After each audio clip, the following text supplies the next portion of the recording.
Good afternoon, everyone. Welcome to Nasscom's webinar.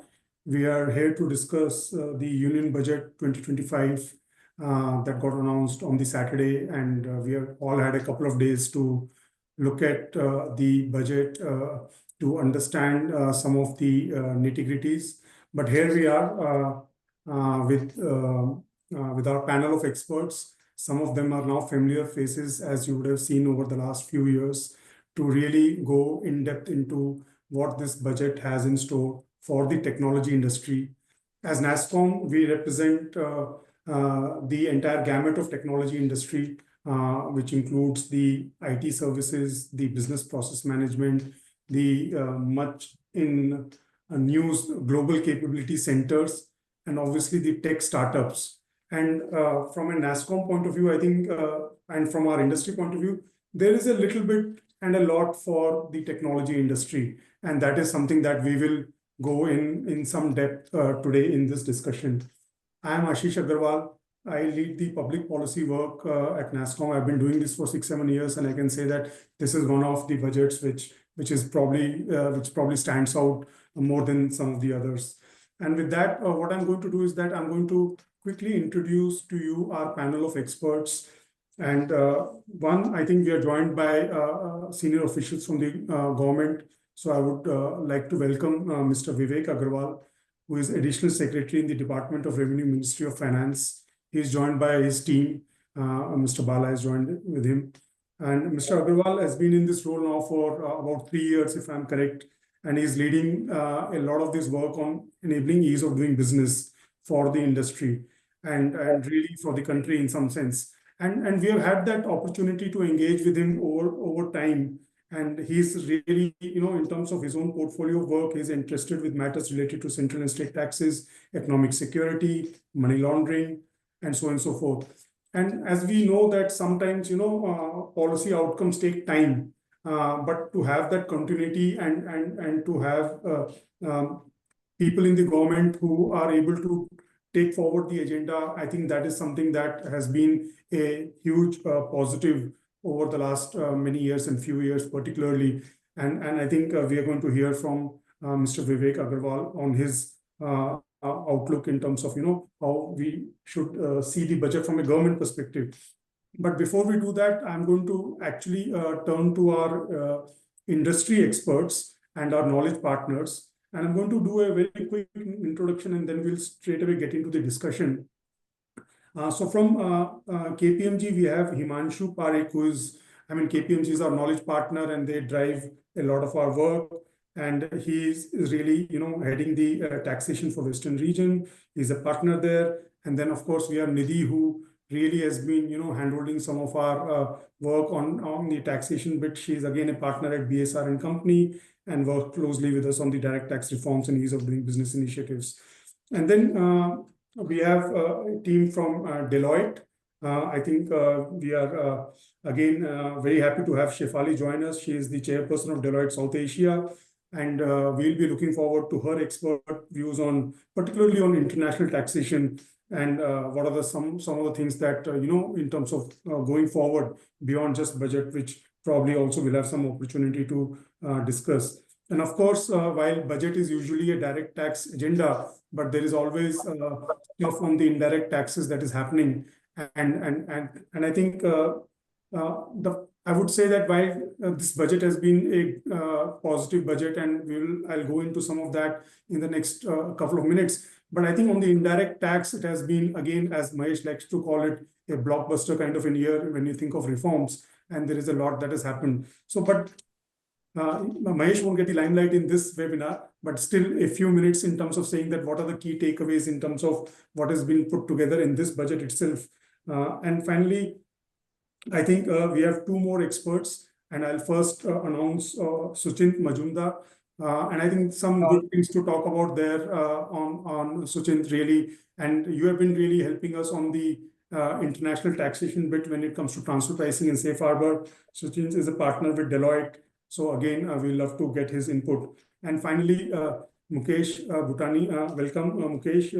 Mukesh is the founder and managing partner of B.S.R Legal Advocates. So the way I always introduce Mukesh is a friend of Nasscom. So I think that's what I like to continue even this year. And I think for Mukesh, I would say that, while we have already covered a whole lot of topic and experts, I've been kind of hinted that where we would like to focus them on. I think a big ecosystem for us is the ecosystem of startups and innovation. So I think that is something, because we haven't discussed this between us for some time, but when you look at the budget, how do you look at the big picture, and is there something missing really? So that's really, our panel today, and we are hoping for a great discussion.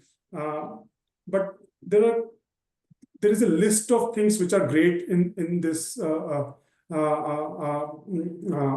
budget, which I want to first call out, and then we will come to this discussion.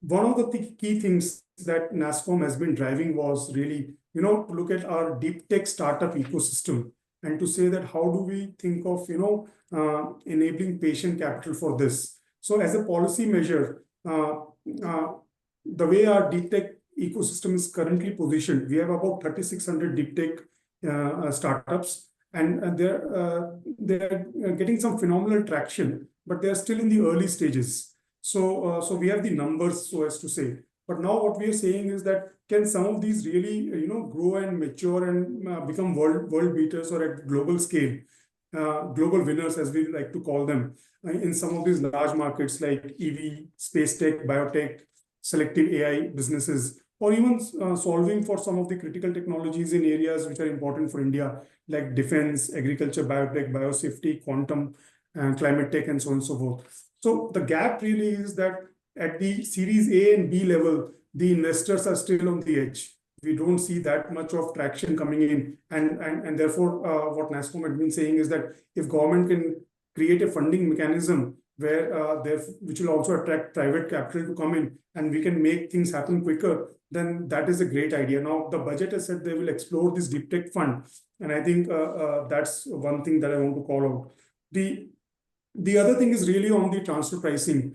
I think, and this I must congratulate the Ministry of Finance to really, stick to the agenda. And I think we saw this happen in the July budget, where this Finance Minister really announced that they will look at the transfer pricing assessments and kind of, ease the process and also expand the scope of safe harbor. Now, in this, I think we know that from this year budget documents that when you look at the outcome document, that there is an internal committee of CBDT, which is on top of this issue. And obviously, budget comes on February 1st, and that day is like coded. So, but Finance Minister has announced that this work is ongoing and continuing. And what has actually come out is a interesting, proposal of block assessment in case of these transfer pricing scenarios. So that is something that we will try to get into some of these details.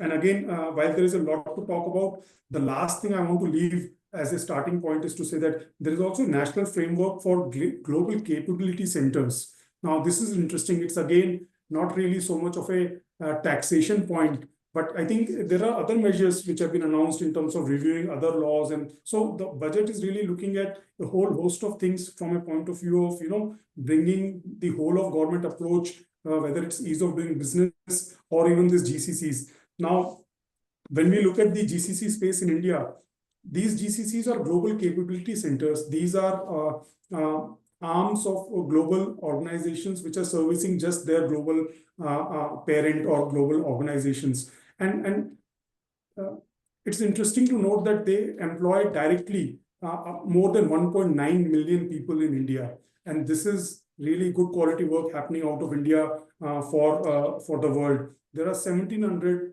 odd GCCs in India with roughly 3,000 units. So in this, what is happening is that many different states, we have had Karnataka announce a GCC policy, Tamil Nadu has announced a GCC policy, Madhya Pradesh has tabled a draft policy, and so on and so forth. What I think the budget is trying to do, and which has been our ask, is to look at it from a coordinated, holistic view. Can we look at infrastructure? Can we look at the next few years of growth? and plan for that. And therefore, there is a proposal in the budget about a national framework for global capability centers. So that's where I'm going to stop now. Mr. Vivek Aggarwal, my original plan was to first get a quick comment from our industry experts and the legal experts, but I want to defer to you to say that if you have any quick comments to start off, and then I do want to come back for your detailed analysis on some of this. Thank you, Ashish. I'll just say that this is a budget which is looking at giving impetus to the growth story of India, and also giving a message to the middle class and common people of India that they are equal partners, and putting money in their hands so that the domestic demand grows, and domestic demand drives the growth of the country and growth of the manufacturing and services sector of the country. And also there is a overall impetus to various aspects of Indian economy, including, of course, you've talked about the initiatives for helping the Nasscom related industry. It's also a big impetus to the electronics manufacturing, to the fab that is coming to India, and also the other areas of manufacturing, including automobiles, including various industries connected to the sourcing of critical minerals, etc., and also a big impetus to the renewable energy sector. So overall, this is a budget which is giving a direction for the future of the country, and it is also a budget which is taking into consideration the headwinds that are coming across the global scenarios that are emerging, with different parts of the world taking a very hard stand on tariffs, on various other issues. So it is kind of a approach which may lead to a major leapfrogging of India's economy and leading India to the vision of Viksit Bharat that our Honorable Prime Minister has given. So I'll stop here, and after you've had comments from the industry experts, I'd like to come in detail. Thank you, Ashish. Thank you, Vivek ji. In fact, what you said is something that when we were having our internal call after the budget, I think in a way it resonates with the understanding that we are all looking to see, and we are seeing, in fact. So I think a lot of focus actually shifts now to implementation of some of these ideas and plans, and that is where I think maybe as part of this webinar, we will actually try and go a little more in depth. So with that, Suchint, let me come to you first. For the multinational enterprises, and particularly for GCCs, you know that we have been driving this agenda, and where government has been really, working with us to see how it can best be addressed, both on the safe harbor and on the advanced pricing agreements, how they can be concluded much faster and sooner. In that sense, this block assessment, in some sense, is really at least addressing one part of that entire, tax uncertainty and ease of doing business. So now you have looked at the fine print. What is your analysis?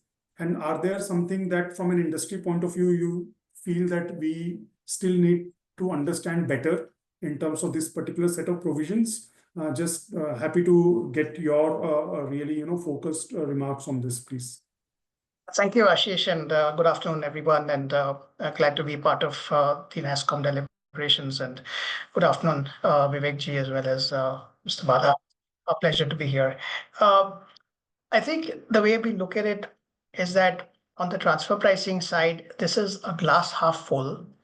But that being said, we all, in other words, industry and the department, as well as the consulting community, need to work together to be able to make this glass half full to a glass full. Speaking of block assessments, just getting into a little bit of detail, the earliest year that likely is going to be taken up for such kind of a block assessment, which essentially means you do an assessment for 1 year and then tag on 2 subsequent years to the assessment, would be financial year 23-24. So 23-24, 24-25, 25-26 would be the first set of block assessments as we see it. And the assessee can opt for the block assessment in the course of the TP proceedings.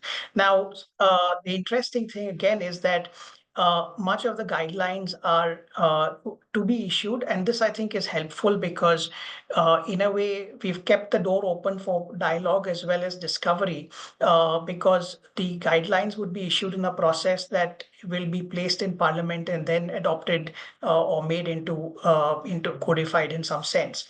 Which again means that there is scope for engagement on this front.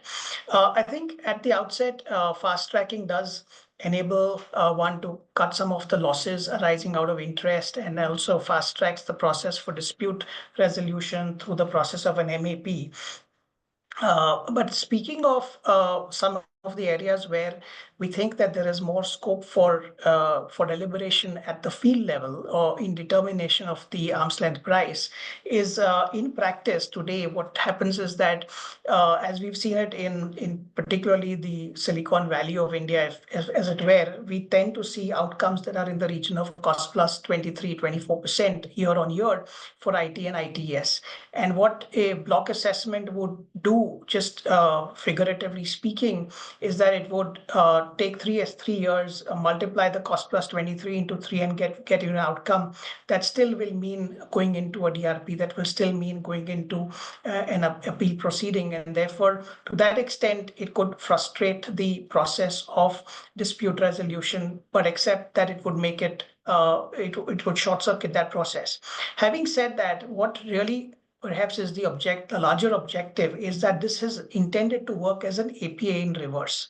And if it has to work as an APA in reverse, it means that there has to be constructive engagement on the part of the department and on the part of the taxpayer to be able to reach a resolution that is palatable to both sides, so that we are able to close assessments.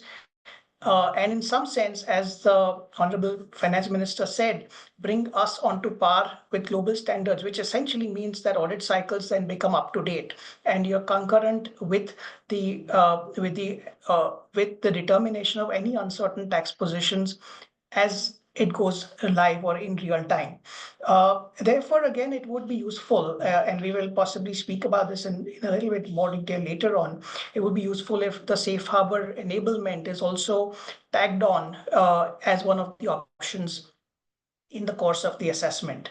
I would also say that I think that since in the case of an APA, there is an intention to agree prices in advance for a scope of 5 years in the context of a block assessment for transfer pricing. It should be possible to do it in a much more simplified manner, simply because these are lapsed years and therefore the outcomes have already been known. So there is no speculation that either the department or the taxpayer is engaging in respect of the determination of the price. The outcomes both on the comparable side as well as on the tested party side are already known.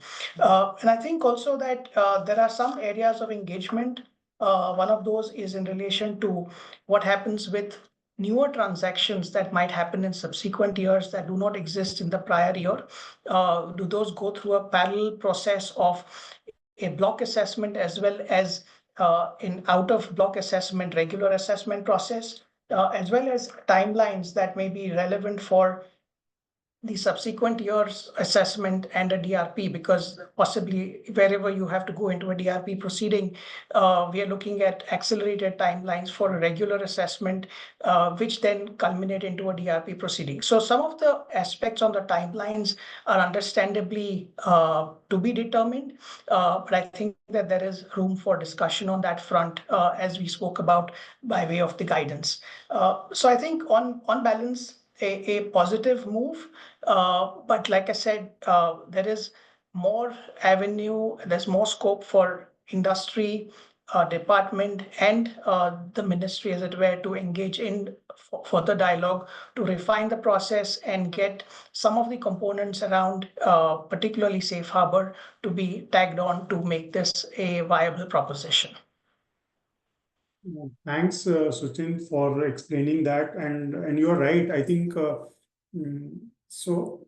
I would only look at it in a positive way to say that government has been coming up, has taken note of our concerns and come up with one set of solutions. And I'm sure the other set of solutions are not far away. Maybe, and I'm assuming that later this month we'll be sitting with the industry delegation with the government to really work on further set of information which may help the government take decisions which are going to be really helpful from an industry point of view. With that, Shefali, if I can request you to come in, and while we are discussing, on the budget, and we just discussed the block assessment, but this entire domain of international tax reform, I think it's becoming crucially important, and there has been a slew of announcements, for example, over the in the recent past about a lot of the investment that are coming in on the technology side, particularly announcements with respect to AI related investments in India, including data centers and so on and so forth. So was there something that you were expecting in this budget which probably didn't materialize, or are there things that can be taken up at this stage or in the next few months which will really help catalyze some of these objectives towards Viksit Bharat and attracting investment and growth in the country? Anything that you would like to comment on that? Yeah, sure. Thanks, Ashish.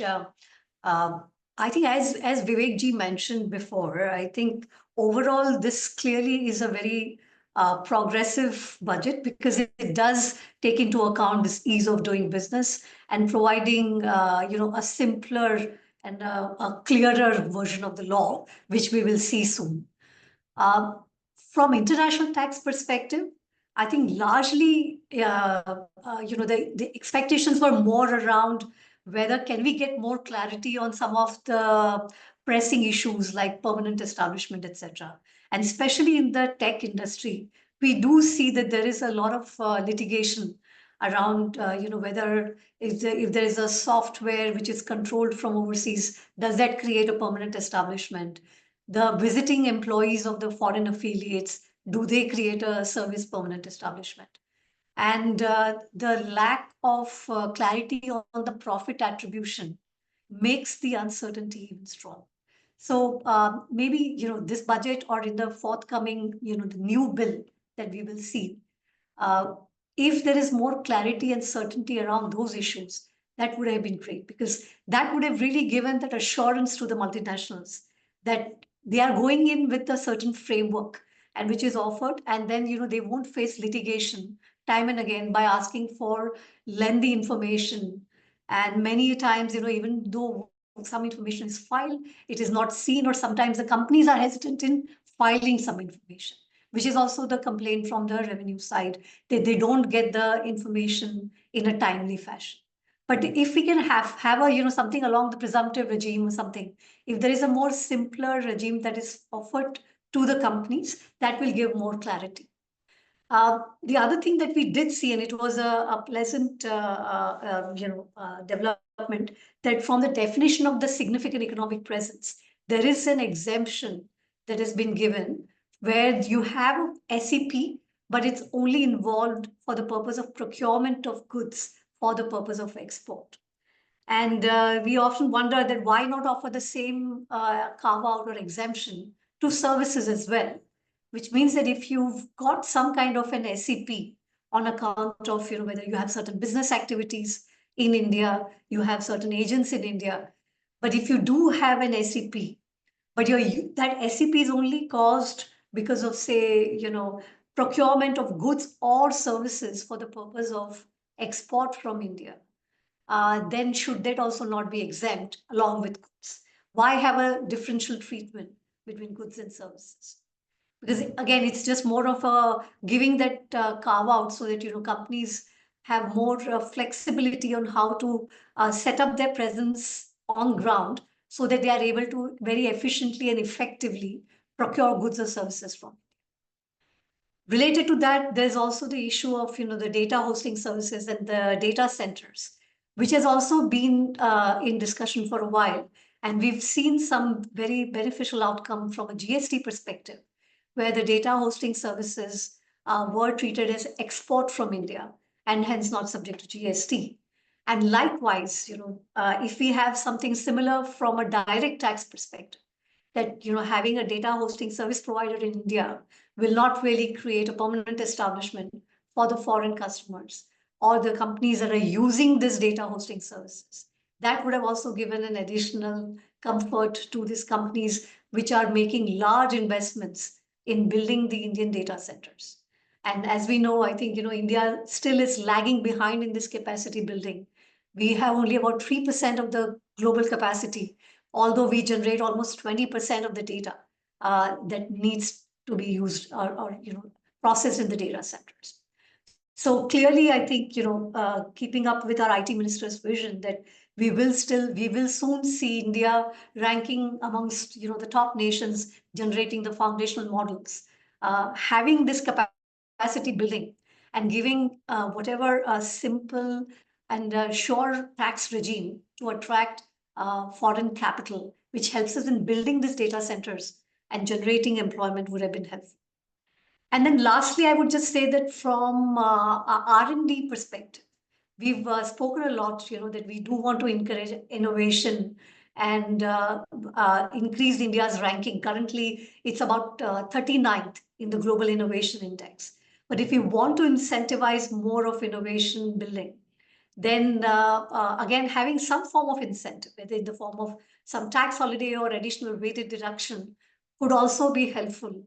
And especially, in the startups where while there is a lower tax regime, no denying that, but having certain additional incentive which allows them to compete with their peers from the other countries would have also helped in building our innovation roadmap further.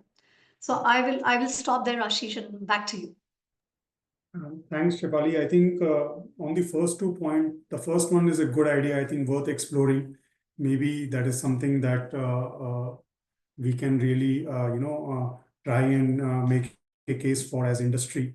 On the second one, I think, but probably, again, we can be very optimistic that something should come through, because if you just look at the government's own initiative and interest, so if you look at the entire data center ecosystem, there are 3 policy pillars which are really important because we are engaging on all 3. One is the power, second is the telecom connectivity part, and the third is the taxation. And while power is a more of a infrastructure and ecosystem thing, and same goes in some ways to the telecom part, because we are talking about landing stations, we are talking about dark fiber and so on and so forth. On taxation, it is more about tax certainty, just clarifying things. And probably good to highlight why is it different, because we are not talking about the usual data centers. We are talking about these AI-powered, AI-led data centers, which are like to the tune of 50 megawatt and so on and so forth. So these are really big investments, big ticket items, and for global hyperscalers to plan those, I think it just requires that benefit of that, and some countries are doing it in some other manner, and so on and so forth. So I think this is something that will be interesting to pick up. On the last one, I think we have had enough discussion with the government, where government has at least made it very clear we are not looking at tax holidays. But again, never say never. So probably there is a way of coming back to it in some way, which can be considered by the government. With that, I think, and maybe there's some continuity where I will go to Nidhi to say that Shefali talked about capacity building. So Nidhi, in this budget, clearly there is been a lot of focus on domestic ecosystem for electronic manufacturing. And now we have this presumptive taxation under Section 44 BBD. So now, can you explain for our industry participants that what does this scheme really mean, and what problem is likely to get resolved with this budget proposal, and anything that you want to add, reflect on some of the other conversation that we already had, Nidhi?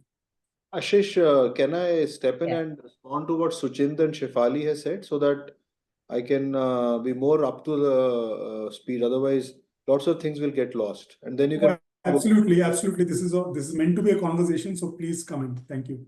Yeah, thank you, Ashish. So I just wanted to respond to what Suchint had mentioned.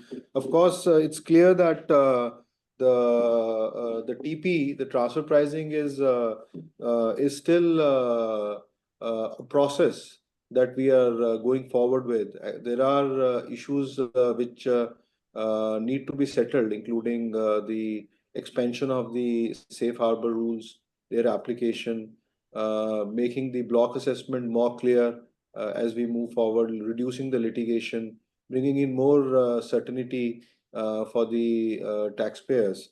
So all those things are still in the making, but two good things that have happened is that for two successive budget speeches of the Honorable Finance Minister, transfer pricing has been an issue that has been touched upon. In the last speech in July as well, TP and Safe Harbor were mentioned, and we could work on it in this period. And on one issue, we have brought in something which, as Suchint has said, will further get clarified when the guidelines are made in consultation with various stakeholders.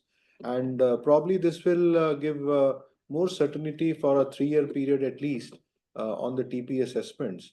And also it will reduce litigation, because the same assessment going for year to year and then going in appeals and going into the process of litigation maybe will get reduced. So that is a step forward, but as Suchint rightly mentioned, it is still work in progress on which the government is committed. And that's why there is another statement this time of the Honorable Finance Minister, which says that we continue to work on TP and we continue to work on expansion of safe harbor as the next steps for TP. Shefali has really raised two very important points. Of course, Nidhi will be elaborating the first point on presumptive taxation for services or for people or companies providing services to Indian customers on the technology space. So far as the manufacturing space is concerned, for the recognized and notified industries, this provision has come in. But there is a merit in this point, and probably the direction has been set in this budget, which may lead us to a better outcome as we have more industry and stakeholder consultations. And of course, the issue of SCPs is something that is under debate. But again, there is some progress that is happening on this side as well. While we are talking of presumptive taxation for service providers for the electronic manufacturing. So I think once the regime gets settled and the concept gets settled, probably the expansion of this concept to the pure IT services part and to the new technology part may also come in, and it will also encompass the issue of the data centers, because this is under debate even now. And as you rightly pointed out, on the GST side, there is some resolution. Similarly, on the direct taxes side also, there will be some resolution as we move forward. And as we are also looking forward to a simplified tax code. All of us have contributed for it. Probably some issues will get settled once the simplified tax code comes in. And then, of course, the debate and the consultations are carrying on. So we will come to a conclusion for that. I thought I'll intervene here so that the government's point of view on these two issues come up. I'll hand it over to Ashish back. Thanks, Mr. Vivek Aggarwal. I think your comments are quite insightful and very helpful, in fact, and probably will pick on some of this further as we go ahead. In fact, I was looking at our chat and, some of the question answers which are coming in from our participants. Maybe I'll take this opportunity to put this question to you.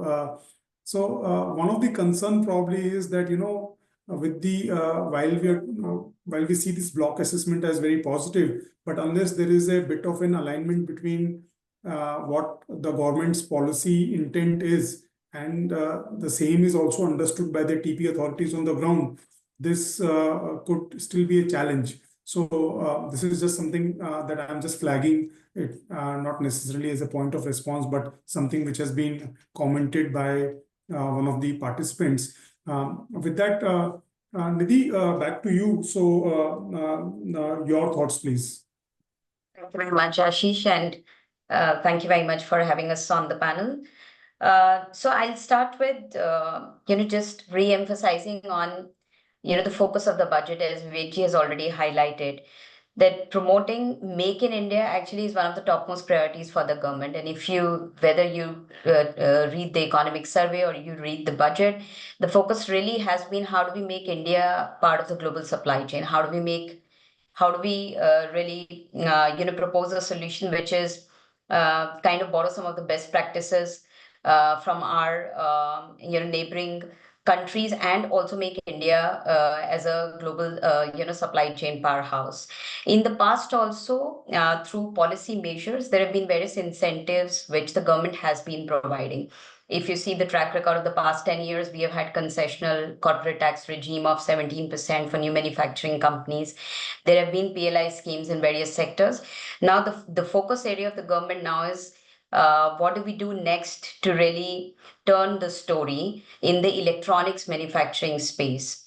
And electronic system design and manufacturing has been identified as one of the areas where we really want to achieve that, and we want to achieve the status of being a global manufacturing hub very fast. Any setup of manufacturing at such a large scale requires support of foreign technology collaborators, because we are still a country where we import a lot of technology. And there have been representations which have been made in the past.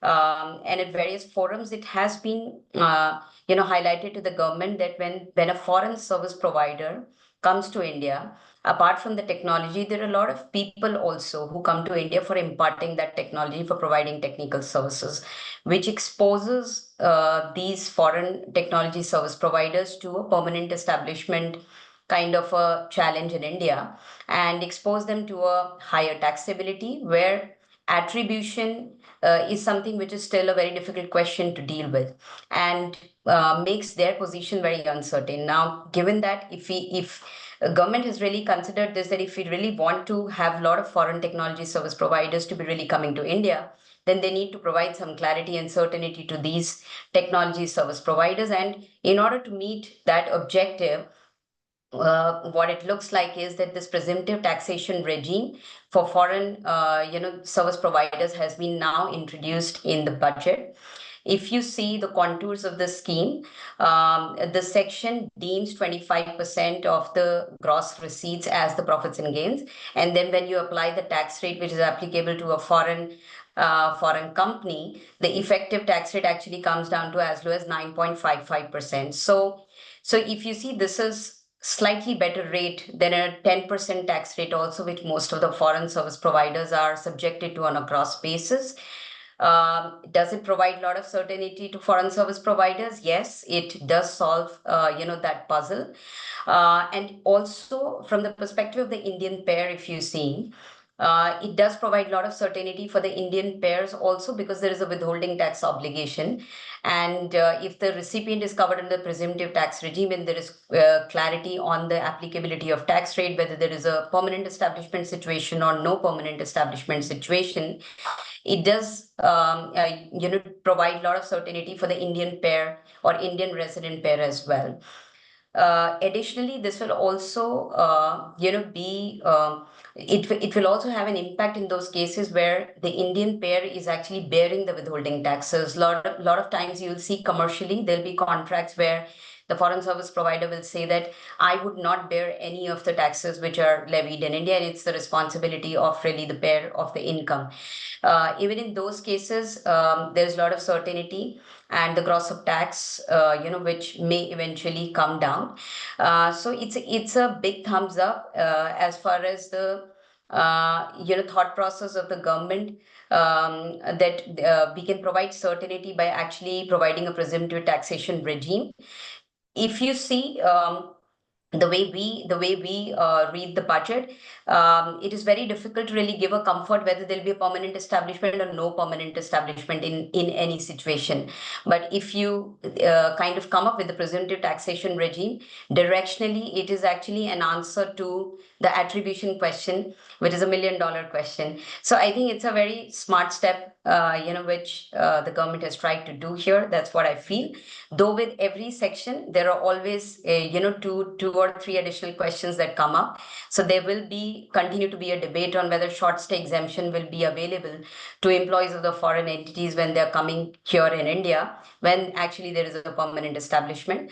Also, there'll still be a debate on those situations where there are offshore services provided by these non-resident service providers and they can claim a treaty exemption, then whether, and if part of the compensation is really, dependent on the employees rendering services in India, whether they should pay 9.55% presumptive tax on the whole receipts, and can they really split it? So those are the kind of controversies which will come as, this section gets notified and is applied in practice. But overall, it's a big step towards providing certainty.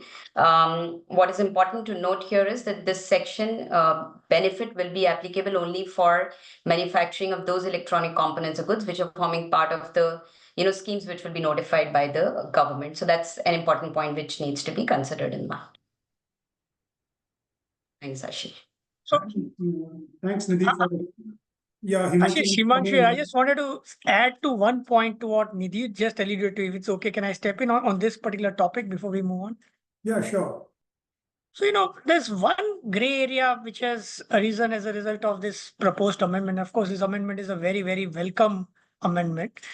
The gray area which has come up is whether this provision applies only to services which are rendered in India. So non-resident traveling to India, let's say, in connection with a business in India and then rendering services from India, or does it also apply to services rendered offshore, say from overseas? When you read the explanatory memorandum, it would seem to indicate that irrespective of the place where the services are rendered from, or the place from where the technology is provided, the presumptive provision should apply to that scenario as well. But when you read the language of the provision, it talks about such non-residents who are engaged in the business of providing services or providing technology in India.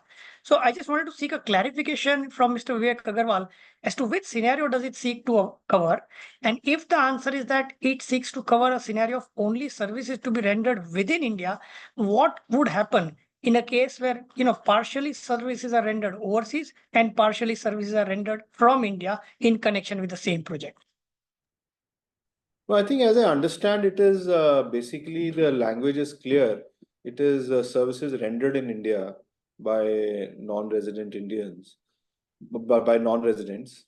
But so far as the services rendered by an overseas service provider, which are rendered to an Indian notified scheme manufacturer, I think this is something that will have to be answered after going through in detail. So my ready answer would be that the clarity in the proposed amendment is that it is services rendered in India. But so far as overseas services, your point is well made. I think needs to be clarified. I'm not certain on it. Yeah, and just to take the same point forward, Mr. Aggarwal, what will happen is if the services are rendered in India, that those receipts will be subject to tax at this approximate rate of 9%.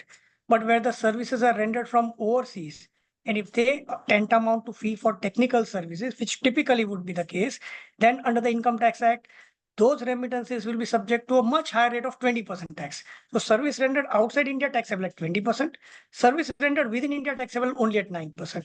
So we may also want to cover the offshore services within the purview of this provision to make it holistic. Just a suggestion. I think it's a well-made point. Probably this needs to be debated within the team here and looked at while we are going through the process of the parliamentary approval of the budget. But this is an important point. I concede that, and we'll have a look at it. Thank you. All right. Thanks, Himanshu, for flagging that, and also for Mr. Vivek Aggarwal to immediately, react to it. So that's very useful just into this webinar itself. Now, what I'm going to do is, Himanshu, before I come to you, I actually want to go to Mukesh. Mukesh, you have now heard a bit of, other experts to talk about on some of the things that that really are important in this budget. So do share with us your thoughts. And while I particularly requested you to give your sense on the entire startup ecosystem in terms of the policy space that this budget has taken forward, but also feel free to highlight stuff which you feel is missing and what can be done both now and in terms of the task ahead. Over to you. Thanks for inviting me. I just wanted to, at least my reading of the scope of coverage goes beyond manufacturing, because it says all services in connection with. So basically, the way I read the scheme is that the Minister of Electronics and Information Technology will have notified schemes for setting up facilities in India. These facilities would be for electronics design manufacturing, but the service provider to these notified would be covered. But I think the larger point is what I think Shefali made. Why not extend this to other services? Because in a classic global value chain, even for manufacturing, you'll have a host of functions. For example, today, warehousing services, customs clearances. We already have enabling provisions within the customs law for import-free customs for manufacturing. Why not extend it for tax purposes as well? Otherwise, your business connection rules will come into play and spoil the party, if I may say so.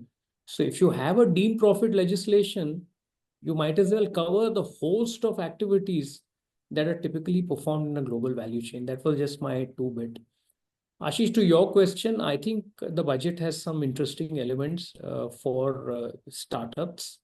I think the biggest one clearly is for the MSMEs, where the credit guarantee cover for startups has been raised from 10 crores to 20 crores. And also the guarantee fee has been moderated to 1%. What it says is that there are 27 focus sectors within MSME. So, and I could not find, at least in the fine print of the budget, which are these 27 focus sectors. I have no doubt in my mind that there would be many that would impact Nasscom members as well. The second thing that also stood out in the budget was the AIFs for startups, which I thought was a very interesting move. You already have AIFs with commitments of almost 91,000 crore. So now the government stepping in for a fund of funds, focusing on the startups for 10,000 crore is a very interesting move. And I'm sure that the MSMEs in the services sector will tremendously benefit.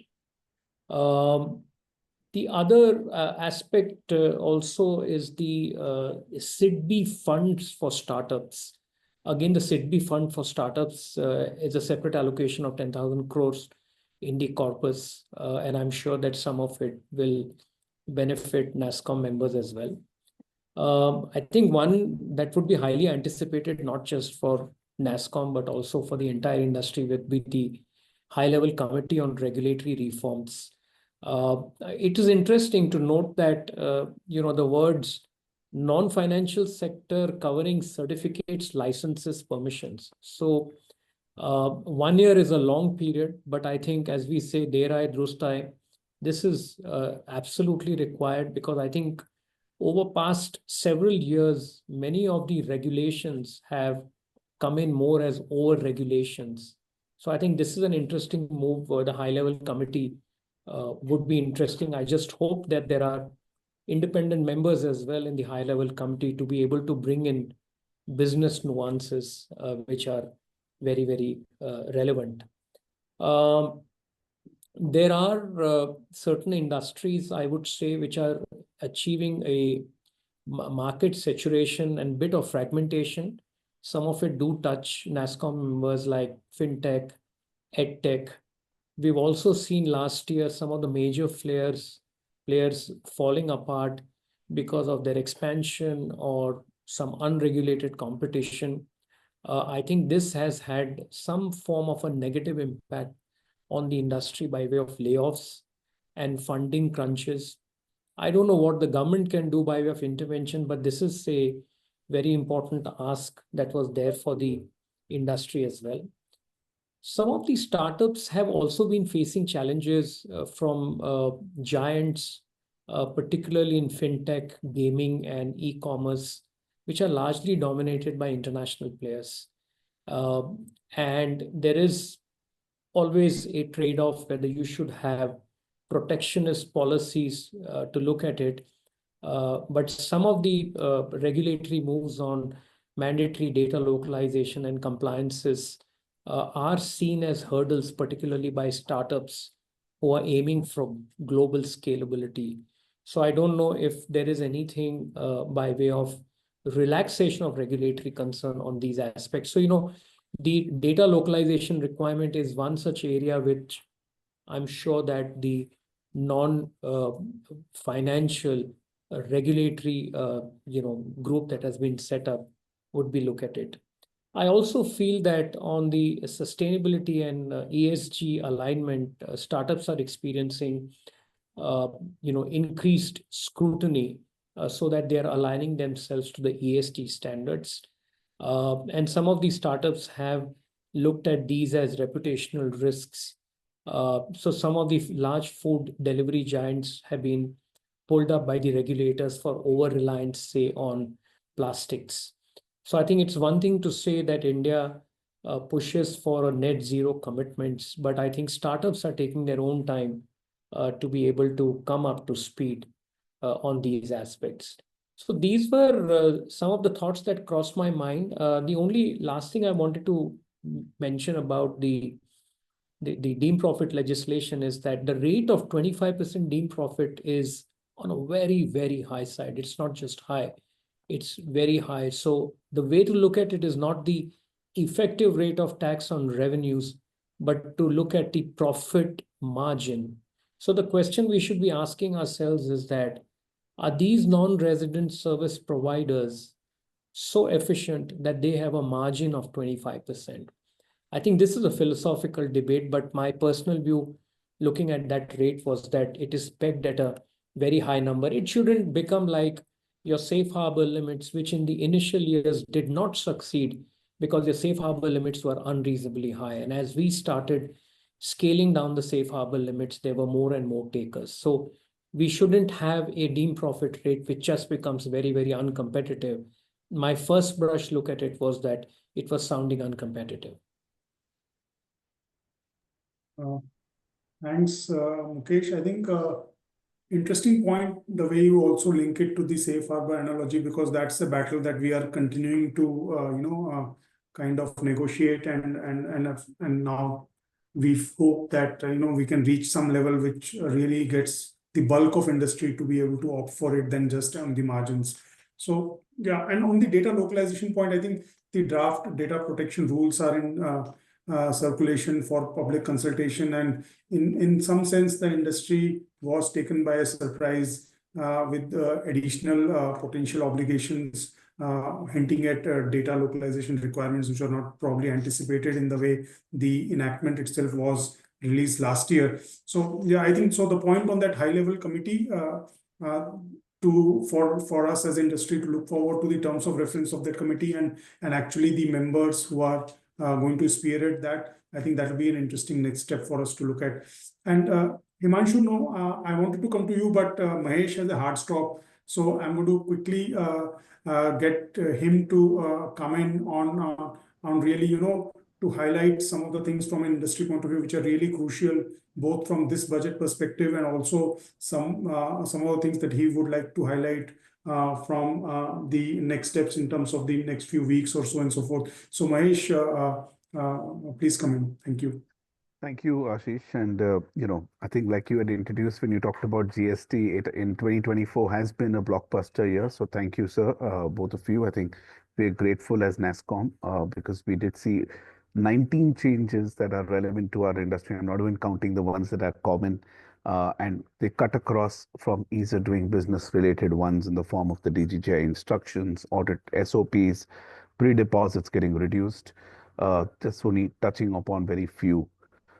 More importantly, on some of the significant announcements that took place, we talked about data hosting on the export advertising, which is relevant more for online members of ours, clarifications on IST and import of service. I can go on with all the 19, but I'm sure Ashish won't be pleased with that. But sincere thanks, because what we've seen is the amendments are not only on the IT BPM or the GICs, it's also been on the e-commerce and the fintech space, which are a growing base of our members. But like always, as you'll have interacted with me, the Dil Mange More. The budget has 3-4 announcements, which I'm sharing with the members as well. I think it's implementation of decisions made in the council meetings is what we always see the light of it in the budget. So no surprises there. So the 54th, 55th council meeting had announcements in relation to the IMS. So we have seen a change in the provision in relation to credit note. That's the only provision that I mean, industry is still a little worried, but we know that the intent is that it's going to tighten up the credit scheme and avoid any mischievous play, which will therefore enable the government to take even more bolder reforms. But the aspect of requiring a supplier to be, liable for a non-reversal of the customer, once the IMS is fully once up and about, perhaps that can be easily implementable. But that's a transition journey. The voucher circular was a fantastic circular. So for the benefit of the members, the section in relation to the voucher taxation itself has been done away with. And therefore, to me, that's another material one from a operational hazard or a dispute related. ISD, we as industry represented, we got a wonderful clarification, saying it's optional earlier, and but of course the start date of ISD is now around the corner. So these changes have been made to enable an ISD to have an interstate RCM as well. I won't go into the plant and machinery and plant or machinery, not too relevant to us, and it's a natural implementation of a decision made in the council meeting. FTWZ and SEZ supplies are critical more for companies that have some activity in relation to either manufacture or procurement from those divisions. What next? And I think, Ashish, you did ask me to club, because I'm the segue to not only what happened in the budget, but what next. For us, I think, and even different surveys done suggest that export liberalization is still the need of the hour.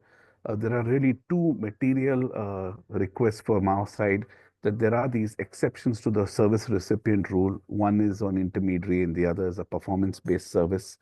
We were hoping the last council meeting would have brought in something to that effect of removing a provision in relation to intermediary that has caused, I would say, 100x litigation of what perhaps is even due, because even for every one demand, which is a real demand or tax, there's 99 disputes that goes on, and the stakes get very high of a top line, particularly of the IT BPM industry.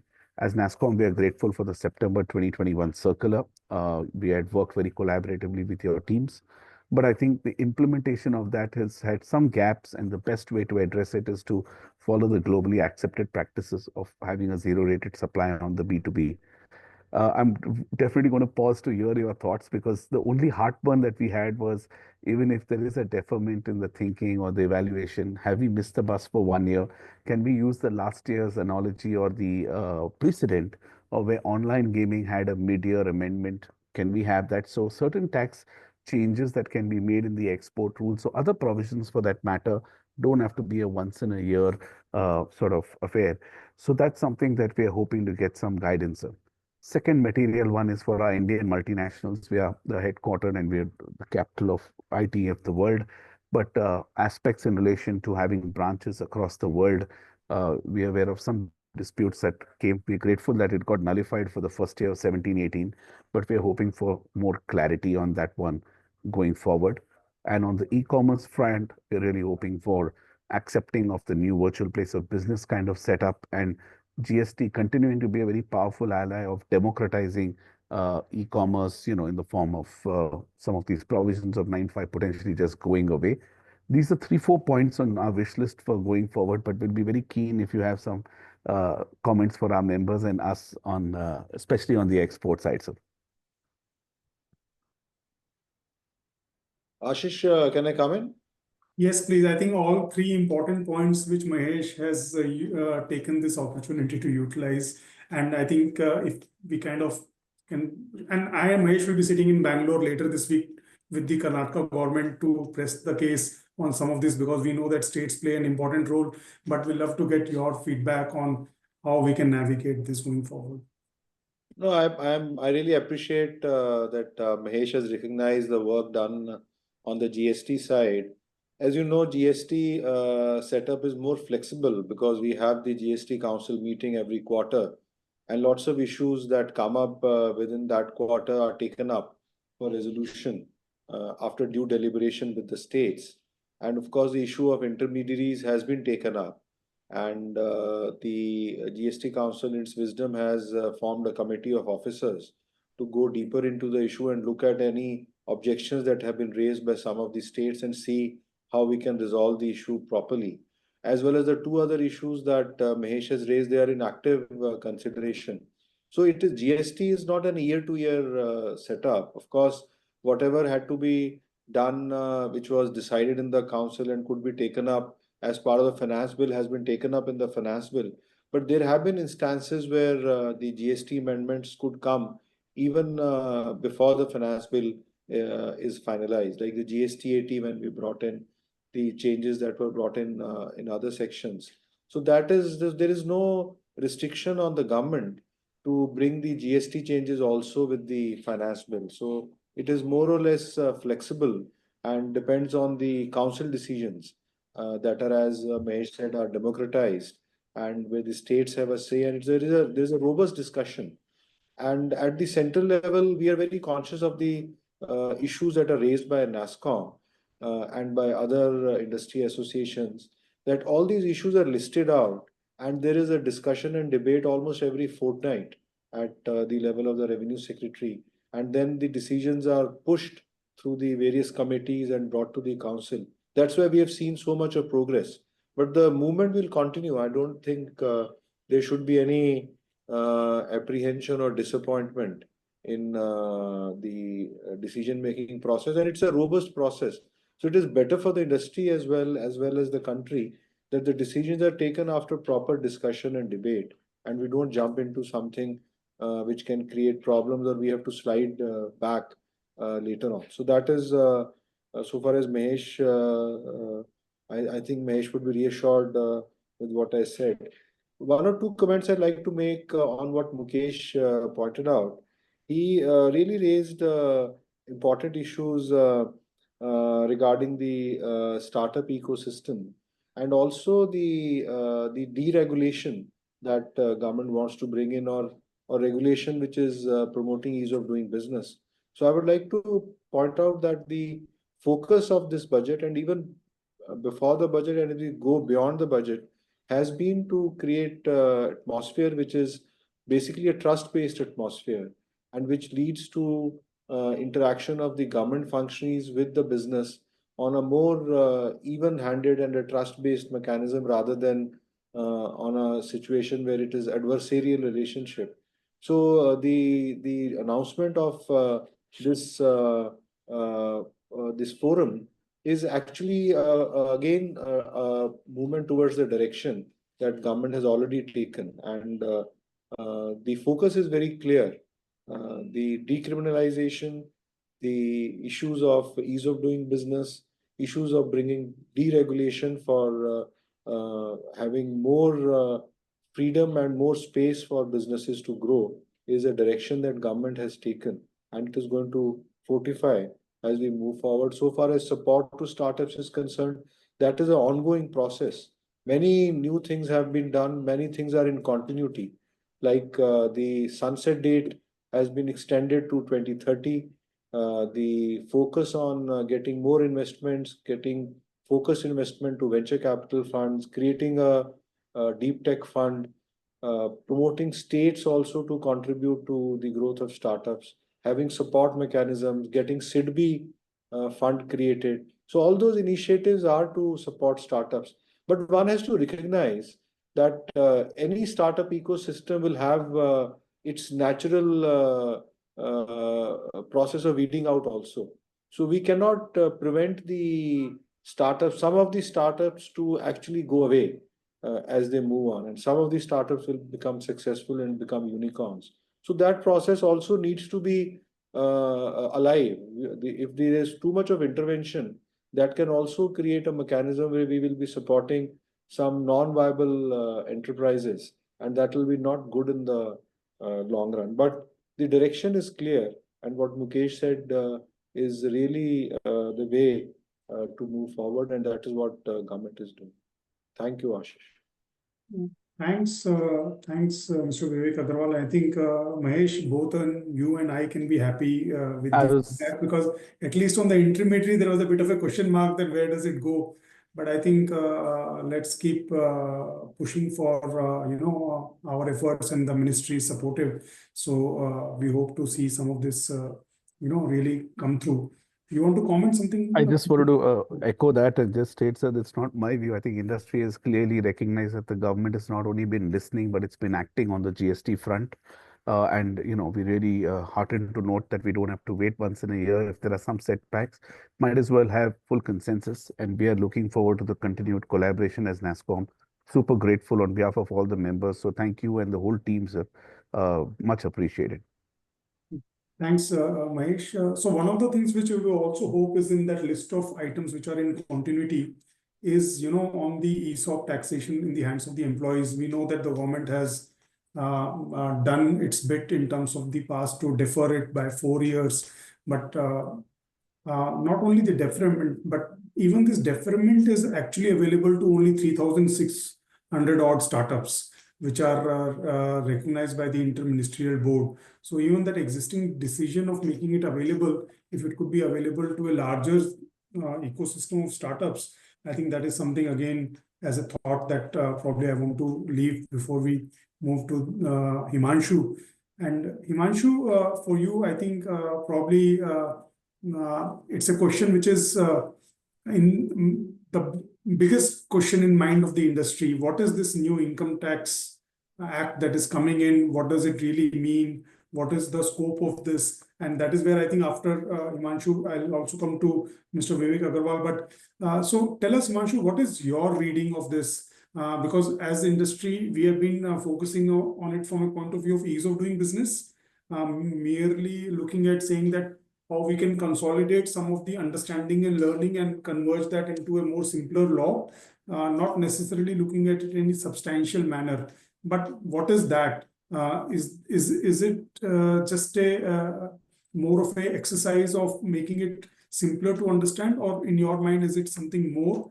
And where are some of the areas which you would like to see when this draft comes out, whether it comes out next week, or even some of the things which get finally be part of that bill itself? So what I'm asking you is the overall from an ease of doing business perspective.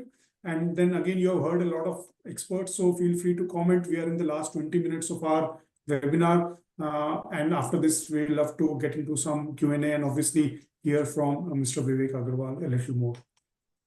So thanks, Ashish. I think your question was in two parts. One is on the ease of doing business. Were there any announcements in this budget? What are those announcements? And secondly, what should we expect from this new income tax bill, which seeks to simplify the current income tax act? So let me first address the first point. Firstly, I would like to commend the Ministry of Finance. There are enough and more proposals in the budget this year, which will facilitate ease of doing business for taxpayers. So you already spoken about, the changes to be made to the transfer pricing, assessment regime, the expansion of safe harbor provisions, the committee being set up for review of the non-financial services regulations. Apart from that, one other important change which has been made in the budget is regarding the rationalization of the TDS and TCS regimes. So the thresholds which were applicable for applicability of TDS have been considerably enhanced. So that's one very good news. On the TCS front, in case of transactions involving sale of goods above 50 lakh rupees, you had the applicability of TCS as well as the applicability of TDS, which was creating some confusion for taxpayers. So that TCS provision 2061H has now been abolished, which is a very, very welcome move. Then the other amendment which states that the higher TDS which was applicable in case of non-filers of tax returns That provision has been done away with, which is again very, very welcome. Having said that, I would think the TDS rationalization agenda is still an unfinished agenda. One of the major demands of the industry was, can we look at consolidation of the TDS rates into no more than 3 or 4 rates? Now that is something which has not come through. We still have varying amount of rates of TDS applicable to different categories of transactions, and there is that kind of there is that uncertainty or disputes which still prevail in terms of characterization of the transactions and the rate of TDS. So we'd have loved to see some consolidation of rates of TDS on that front, and maybe that's something we should look forward to in the future. The announcement on extension of deadline for filing updated returns, again, it's a welcome announcement. The only one area which I was very hopeful that we'll see some announcement coming in the budget, and this is with a view to address the tax dispute litigation landscape in India. Today, you have 5,50,000 appeals which are pending disposal by the Commissioner of Income Tax Appeals. And these appeals have been pending in some cases over 3 years, over 5 years, over 7 years. And we've hardly seen any disposals whatsoever in the last 3 years. So there's a lot of expectation that maybe some kind of mandatory timelines will be introduced in the budget for disposal of appeals by Commissioner Appeals, similar to the mandatory timelines that we have for disposal of appeals by the Dispute Resolution Panel. But we did not see any announcement on that front. So that's a thought we are leaving behind with the Ministry of Finance to see if something can be done on that front. There's huge amounts at stake out there. So almost 30 lakh crores worth of amount which is locked up in tax disputes. 30 lakh crores, much higher than the overall tax collection of the country in a year. And can something be done to resolve those disputes? So that was one unfinished agenda. Ashish, coming to your second point about the new income tax bill, I think what we've been hearing and what we've been reading about the new income tax bill is that the new income tax bill essentially seeks to simplify the provisions of the current income tax law. It does not seek to amend the provisions of the law. It just seeks to simplify the language of the provisions so that they are easy to read, easy to understand, and so that they result in lesser disputes going forward and provide certainty to taxpayers. There's also an announcement, in one of the discussions, the chairman CBDT also clarified that the new income tax bill will be half the size of the current income tax act. So that's something very welcome. What we also been hearing that there will be some examples and illustrations given in several provisions so that they are much easier to interpret rather than reading the fine print of the law, which can become at times result in disputes or interpretation issues. So that's what we are hearing on the new income tax bill, but we would very much want to hear from Mr. Vivek Aggarwal as to what should we expect on the new bill and when. So maybe Mr. Vivek Aggarwal, you have now got a full view of our experts' comments, and obviously you have already responded to some of these things. So one clearly on the Income Tax Act itself, if you could shed more light for our industry to really give a sense of what exactly to expect in terms of the scope of this exercise and all of that, and then what next? Because if it is limited to what Himanshu said, then is there something further beyond that that we should also expect as stage 2, perhaps, if that indeed is the course? And then also on the larger engagement from an industry point of view on direct taxes itself, what is it that we could be doing more so that we can support you in your agenda of really driving some of this ease of doing business reforms, and anything else that you would like to share? So we'll hand it over to you, and after that I would request my panelists, if you have that one question which you have not asked and you would like to ask Mr. Vivek Aggarwal, then I think we'll do a quick round of that. Thank you. Thank you, Ashish. What Himanshu has picked up is extremely important. So I'll explain the issue of the income tax reforms in 2 parts. So one is the administrative side, which is not connected to the legal part, but how we administer the law is something that is under serious consideration, and whatever shortcomings have been identified, there is an attempt to close those gaps. So one of them, of course, Himanshu pointed out the pendency of appeals. So pendency of appeals is not a gap in the law. It is actually the implementation process, because for during the COVID and before the COVID, because it went for a faceless appeal system, which took some time to settle down. And by that time, we had a huge pendency of appeals. So in the last budget also, in the last finance bill, you would have seen that we have given powers to decide appeals to up to the level of joint commissioners. There are certain administrative measures that have been taken, but still a lot is to be done to make sure that the appeals are decided in time. And if we had only put a timeline within the legal system without having the logistics part sorted out, without having the requisite manpower, and without having the requisite system in place, it would not have worked, because timeline can only work when the system is in place. So on the administrative side, two issues that are under active consideration on which we are working very seriously is the grievance redressal mechanism and the disposal of appeals. And on both the issues, we are looking at all the aspects of business process re-engineering that is required to be done on the administrative side. And then, of course, it can be settled on the legal side as well once the wherewithal is there to set out a timeline. But the point is well made. There has to be a timeline for deciding the appeals. We can't keep them pending over a long period of time. But then, of course, we have to have the system in place. The other issue that is important is about the size and content of the Income Tax Act, which is presently there. As we all know, there are so many exemptions that were weeded out previously, but still in the text, they're still there. So there's a lot of redundant clauses in the existing Income Tax Act, which can be taken out easily without changing any of the structure of the Act. So that is one step that was required to be taken, and that will be taken now. Because once you have a savings clause, then all the exemptions which are not applicable in the present, which had some applicability or some provision which were applicable in previous years, they can be taken out of the main text, and there can be a savings clause for any litigation or any case that is pending for that period. Otherwise, they need not be in the current enactment. Similarly, the language, the structure of the law, the way it is presented, and the essential provisions with examples. So this is the direction that what CBDT chairperson has explained is what we are trying to go for. So policy change and change in the legal framework, of course, is a process that takes time. And if we had done that, then it would have been a very long drawn process to have a simplified code. So the decision was taken that let's do the simplification part first and take the policy initiatives as we are taking, so that as we go forward, the understanding of the law for a common man becomes better, the text becomes relevant and smaller, and the sequencing of law or sequencing of sections and clauses becomes simplified.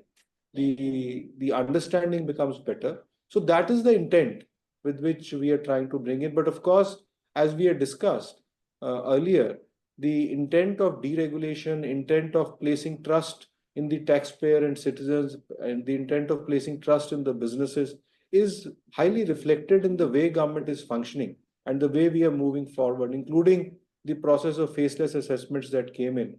So the whole attempt is to strengthen and to take forward the current thinking of the government through this simplified code as we come for discussion.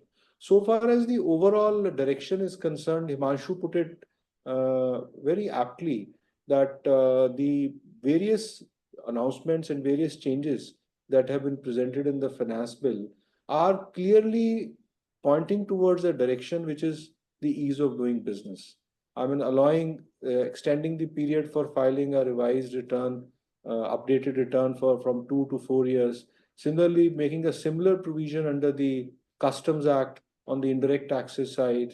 It's making a provision for completing the provisional assessments on the customs side within a 2-year period, making the system more accountable by creating mechanisms which will be more responsive to the taxpayer, and making an intent clear in the budget speech itself that it will be a trust-based system rather than adversarial system, is all pointing towards the same direction. So overall, I think all the issues, the main issues that have been brought in the budget have been discussed by the various experts, and I could respond also.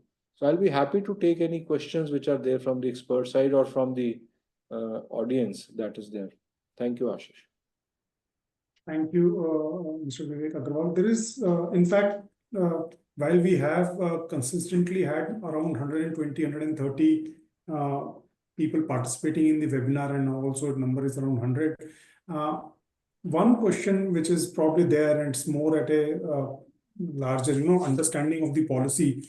Our industry understands special economic zones, as a broader kind of a policy. So when they hear this word national framework for GCCs, so the question really is that what are we really talking about? It's like trying to get a sense of what this means. So is there something that you can, at this point in time, give a clue as to what this could mean, or this is something that will be co-developed in consultation with the industry? That's really one question which I see on the Q&A, if you wanted to highlight that.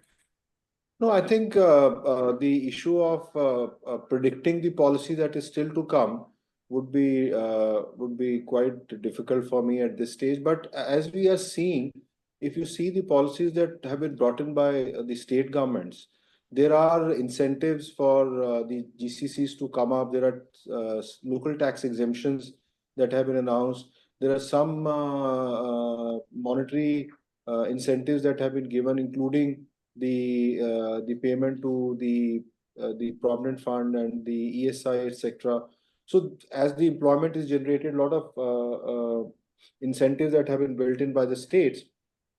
Probably at the national level, there will be a general overarching policy which will specify some concessions and some incentives at the national level, and the states will be encouraged to combine their policies with the national policy, so that there is a complete national framework for all the GCCs growth that we are expecting in the times to come. And also even for the existing GCCs, when they are expanding their capacities, there would be a certain incentive built for them. But it will be difficult for me to predict the actual contours of that policy, because this will be built by a different department, because it's an incentive setup that will be built, and it will have less impact from the taxation perspective, because that is in any case as an industry as a whole, not for a particular component of the industry. So I think I'll rest here. It will be difficult for me to really predict the contours of the policy. Appreciate that. I think, but in the end, you said maybe not so much of a tax impact. So one of the ideas that we as industry have been trying to, advocate, and we believe there is a merit in it. We had this excellent policy on GIFT City, which is really, looking at India as a offshore destination, and GCCs are in some ways offshore center for the foreign companies in some sense. So the idea really was that while GIFT City is focused on the financial sector and has a limited scope, the same idea, if it can be more broad-based and can be taken beyond the state of Gujarat, in some of the areas where, let's say, GCCs or IT industry probably otherwise sees a lot of the things converging better, then there is merit in that. Now, obviously, this is just a thought. I just want to use this opportunity at a webinar to kind of flag that, and we will be continuing to work on this. Okay, I have two hands up, and I think we will be able to take both. So maybe I'll go with Shefali first. Shefali, yes, and then Mukesh. Yes. Thanks, Ashish. Mr. Aggarwal, again, this is more about a question which has always been there in all the budgets and all the announcements till date. India's policy stance on Pillar 1 and Pillar 2, and more so now in light of the developments in the US, where US is moving away from the table on this. Is there any possibility that we would get some inclination or some understanding of what is the government thinking on it? Is there a roadmap? And especially even on Pillar 2, where there are more than 70 countries that have already adopted some measures. Is there any impact assessment as to how will India react to it, or in terms of whether it is UTPR or some of the other changes that the other countries will adopt in response to that? What is India likely to do? Shefali, it's also a very difficult question for me to answer because the situation is so volatile now. It's very difficult for enunciating India's stand in such a situation. I think it is a time to really take a pause and watch how the more developed part of the world behaves. Because if US takes a stand, then we don't know how Europe will go. Of course, there is a OECD mechanism which supported both Pillar 1 and Pillar 2, and Pillar 2 discussions were in advanced stage from the Indian perspective. And India was mostly positive on major issues. But there were concerns as well, which were also sounded during our discussions. But I think this is a time to take a pause and have a look at how the world shapes up and then take a stand. So I think I'll reserve my judgment on this and reserve my answer on this as well. Let's see how things shape up. And then probably whatever is the best in our interest, in the country's interest, that should be the approach we should take. We should not be in a hurry now to put our foot forward. Thank you. Mukesh, before we move to you, I just want to flag one point which has come in from one of the participants, which is just again a feedback I'm trying to relay, not necessarily an answer, which is really on the ease of doing business. And this, I think we've heard from a lot of industry people that how do you translate the ease of doing business to the grassroots level, which is in terms of, the enforcement people on the ground, whether it is superintendents or assistant commissioners and all of that. So I think that is just a feedback. I thought I'll relay that to you. That's an important thing for the industry. Mukesh. Yes, thank you, Ashish. Vivek ji, I just had a couple of observations. First, thank you for clarifying the approach that you're taking to build up the new direct tax code. And I don't know, this may sound suggestions as well. I see three primary reasons why we are infested with disputes on both the sides. Taxpayers are also disputing as much as the government is disputing. Number one is the sheer gap between when the law is drafted, how is the law interpreted at the field level. Number two is the menace of high-pitched assessment. And number three is the binding nature of a appellate forum. I don't know whether this can be achieved through the direct tax code, but I think we would be doing a big service to the direct tax code if we at least attempt to address these three issues. And the way to address it is that you have a law which is simplified, but you keep on updating that law periodically through administrative guidance. And I think we're doing a great job when it comes to the 3 GST laws, but I'm not very sure how good a job we are doing for income tax, because if you look at the board notification and circulars, they create more controversy rather than addressing the controversy. Whereas in GST, as Mahesh was just mentioning about the examples of achievements in the last 1 year, it's actually curbing controversy. So that's a very different approach we've taken for tax and indirect tax. The second is on high-pitched assessment, sir. This whole notion about taking away the power to grant a stay of demand, in my view, is not just anti-taxpayer, but it actually breaches, in my view, a fundamental right.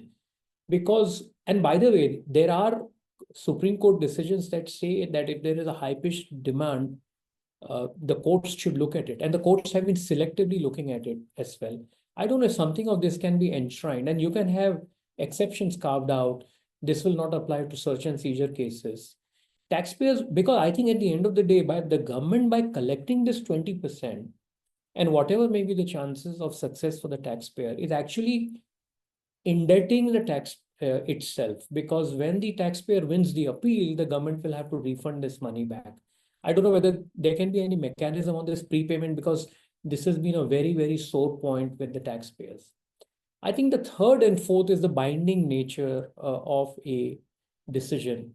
I think on questions of law, not on questions of fact, if there is a High Court judgment, I think it is time then to take stock and say, government is abiding by this High Court judgment. And by the way, only on questions of law, not on fact.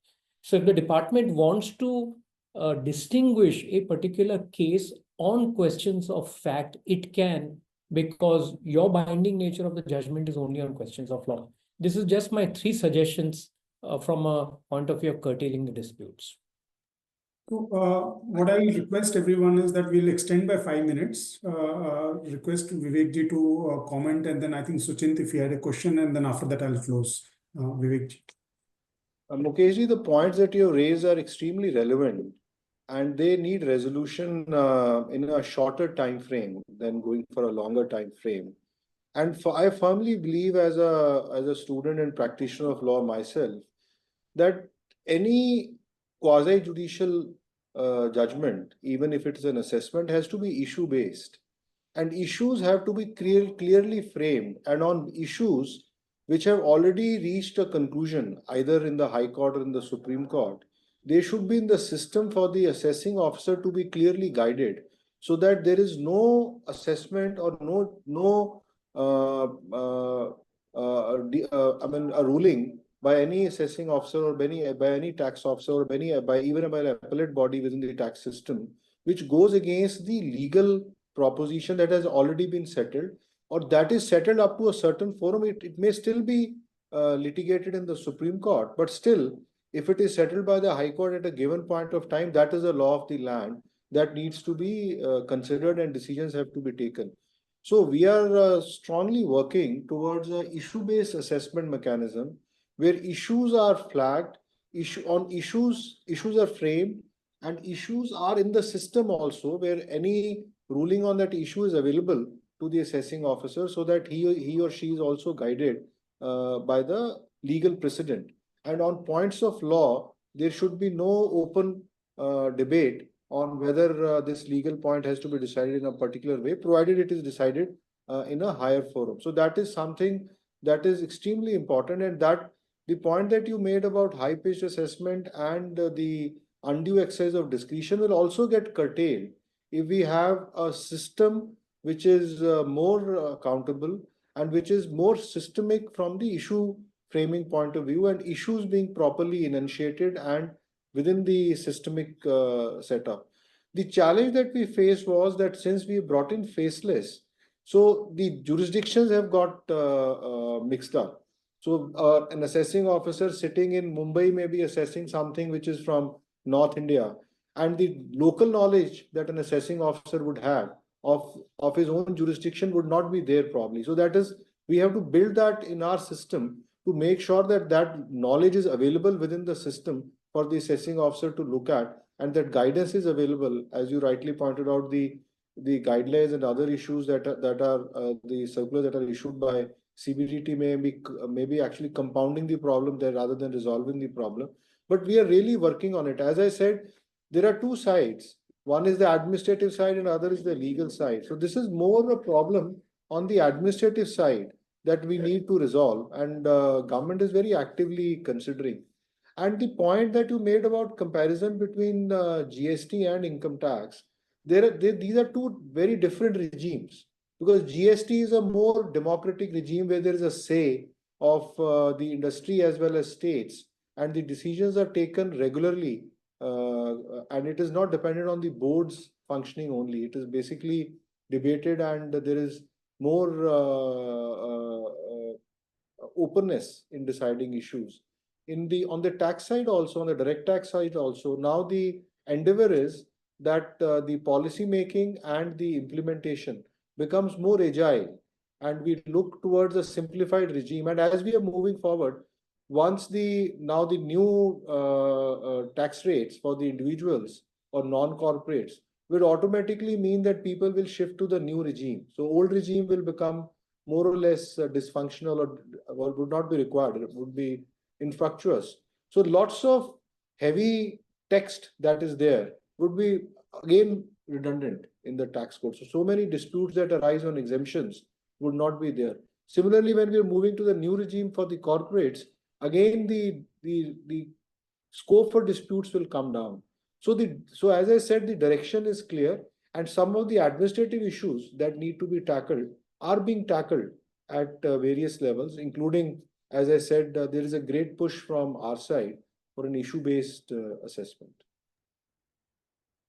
Right, Suchint, a very quick one, if you have a question, and then I'll close after hearing Vivek.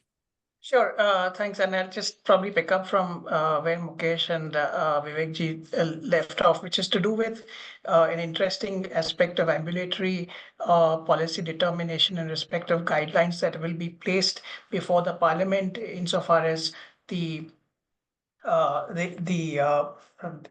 block assessment is concerned. And I was wondering whether this would therefore be able to also extend to areas that potentially could extend the scope of block assessment to, for instance, including within its purview, the safe harbor and the ability to tag safe harbor with the assessment, as also potentially areas of let's say, attribution of profit to permanent establishment, again through notification of safe harbor and tagging on that to the block assessment. Okay, Nidhi, quickly, can you add on so that we can get a response? Sure, Ashish. So, sir, one very small comment.